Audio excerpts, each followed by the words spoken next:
तुम्हा सर्वांचं माझ्या यूट्यूब चॅनलमध्ये पुन्हा एकदा स्वागत आहे. तर आजच्या व्हिडिओमध्ये आपण इयत्ता 6वीचा जो नवीन अभ्यासक्रम आहे 2026-27 या शैक्षणिक वर्षासाठी, तर तो बदललेला आहे आणि त्या बदललेल्या अभ्यासक्रमानुसार आपला विषय आहे नागरिकशास्त्र आणि त्याच्यातलं प्रकरण क्रमांक 2 आहे भारतीय संविधान.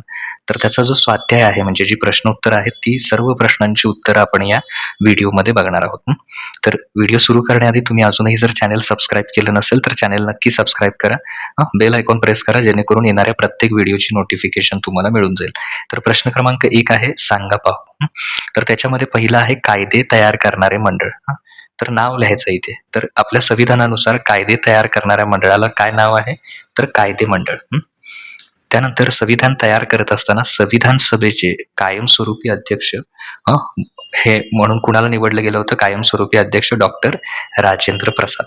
भारतीय संविधानाचे शिल्पकार म्हणजे भारतीय संविधान मध्ये अनेक नेते तर होतेच, त्यांच्या याच्यातून झालंच, पण जे सगळ्यात मोठं योगदान होतं याच्यामध्ये ते कुणाचं होतं? डॉक्टर बाबासाहेब आंबेडकर. ओके. त्याच्यानंतर प्रश्न क्रमांक 2 पुढील तक्ता पूर्ण करा. समिती प्रमुख आणि समितीचे नाव. तर याच्यामध्ये घटना सभा नियम समिती, तर त्याचे जे प्रमुख होते ते कोण होते? डॉक्टर राजेंद्र प्रसाद. मसुदा समिती, त्याचे प्रमुख होते डॉक्टर बाबासाहेब आंबेडकर. संघराज्य समिती, पंडित जवाहरलाल नेहरू संघराज्य समिती. सरदार वल्लभभाई पटेल हे समिती प्रमुख होते कशाचे? मूलभूत हक्क व अल्पसंख्याक समिती याचे ते प्रमुख होते. तर ही सगळी तुम्हाला डायरेक्ट उत्तरच मी तिथे लिहून दिलेली आहेत. आता त्याच्यानंतर पुढचा भाग आहे संकल्पना ज्या आहेत त्या स्पष्ट करायच्या आहेत. जसं की संविधान म्हणजे नेमकं काय? तर ते थोडक्यात तुम्ही स्पष्ट करायचंय. तर देशाच्या सुव्यवस्थित कारभारासाठी म्हणजे देश जो आहे तो देश चालवताना तो व्यवस्थित चालवण्यासाठी आणि नागरिकांच्या हक्कांच्या रक्षणासाठी, म्हणजे आपल्या देशाचे जे नागरिक आहेत त्यांना काही ना काहीतरी हक्क आहेत त्यांचे, तर ते हक्क सुरक्षित राखण्यासाठी तयार करण्यात आलेले मूलभूत कायदे, नियम, तरतुदी यास एकत्रितपणे काय म्हणतात? संविधान म्हणतात किंवा राज्यघटना असा शब्द आहे त्याला. देशाचा जो आपला कारभार आहे आता सुद्धा संविधानातील तरतुदीनुसारच काय होतो? चालतो. तर ही संविधानाची संकल्पना आहे. दुसरा आहे मसुदा समिती. संविधान सभेने गोळा केलेल्या विविध माहिती व तरतुदींच्या आधारे संविधानाचा कच्चा आराखडा, त्यालाच काय नाव दिलेलं आहे? मसुदा. तर तो मसुदा तयार करण्यासाठी मसुदा समितीची स्थापना करण्यात आली होती. या समितीचे जे अध्यक्ष होते ते डॉक्टर बाबासाहेब आंबेडकर होते.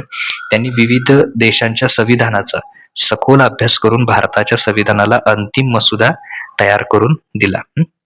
तर ही मसुदा समितीबद्दलची माहिती आहे, ही संकल्पना आहे. त्यानंतर प्रश्न 4 आहे. प्रश्न 4मध्ये प्रत्येक देशाला संविधानाची गरज असते का? याबाबत तुमचं मत स्पष्ट करायचं आहे. तर एवढा पार्ट आहे तो याच्यात लिहू नका.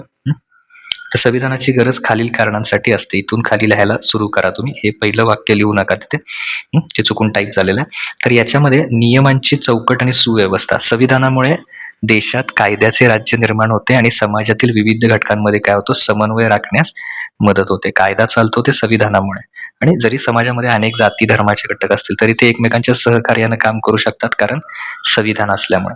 शासनाच्या अधिकारांवर मर्यादा. जर संविधान नसते तर सरकार सत्तेचा दुरुपयोग करू शकलं असते, म्हणजे एखादं सरकार निवडलंय तर ते आपल्या मनाप्रमाणे वागू शकलं असतं.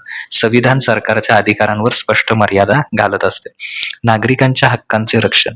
संविधान नागरिकांना मूलभूत हक्क जसं की अभिव्यक्ती स्वातंत्र्य म्हणजे आपलं मत मांडण्याचं स्वातंत्र्य, संचार स्वातंत्र्य म्हणजे कुठेही देशामध्ये फिरण्याचं स्वातंत्र्य ते प्रदान करतं. असे वेगवेगळे स्वातंत्र्य प्रदान करतं, हक्क प्रदान करतं आणि त्याचं रक्षण करतं.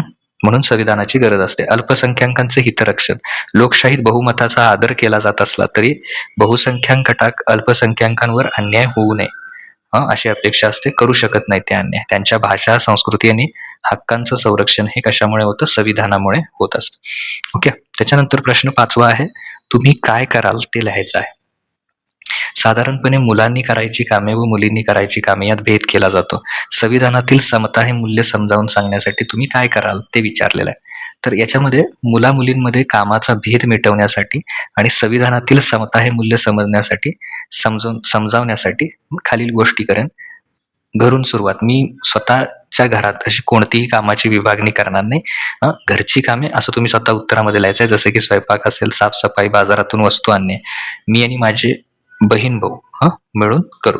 मित्रांमध्ये जनजागृती. शाळेत किंवा मैदानावर मित्रांशी बोलताना मुले आणि मुली समान आहेत आणि कोणतेही काम कमी किंवा जास्त दर्जाचं नाही हे त्यांना पटवून देईन. उदाहरणं देणे, आजच्या काळात मुली क्रीडा, विज्ञान, राजकारण, सैन्य या सर्व क्षेत्रात पुढे आहेत व मुलेही उत्तम शेफ, फॅशन डिझायनर किंवा गृहव्यवस्थापक होत आहेत. ही उदाहरणे देऊन मी कामातील भेद चुकीचा आहे हे समजावून सांगेन.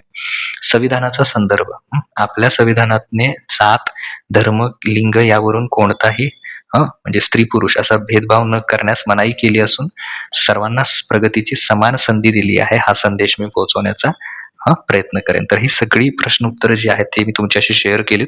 पुढील व्हिडिओमध्ये जो आपला पुढचा जो काही स्वाध्याय आहे, प्रश्नोत्तरे आहेत, तर ते मी तुमच्याशी शेअर करेन. व्हिडिओ कसा वाटला ते नक्की तुम्ही कमेंट सेक्शनमध्ये खाली सांगू शकता. तर तसंच आपण सायन्ससाठी सुद्धा नोट्स तयार केलेल्या आहेत. तर जर नोट्स तुम्हाला पाहिजे असतील तर मला याच्यावर तुम्ही संपर्क करा. हा जो नंबर दिलाय सायन्सच्या नोट्ससाठी त्या सध्या मी तयार करतोय. काही दिवसात त्या तयार होतील. जशा तयार होतील तशा मी तुमच्याशी त्या शेअर नक्की करेन. तुम्हाला हा व्हिडिओ कसा वाटला ते नक्की कळवा आणि पुढील व्हिडिओमध्ये आपण जे पुढचे सगळे आहेत स्वाध्याय वगैरे ते नक्की बघूया. Okay, thank you.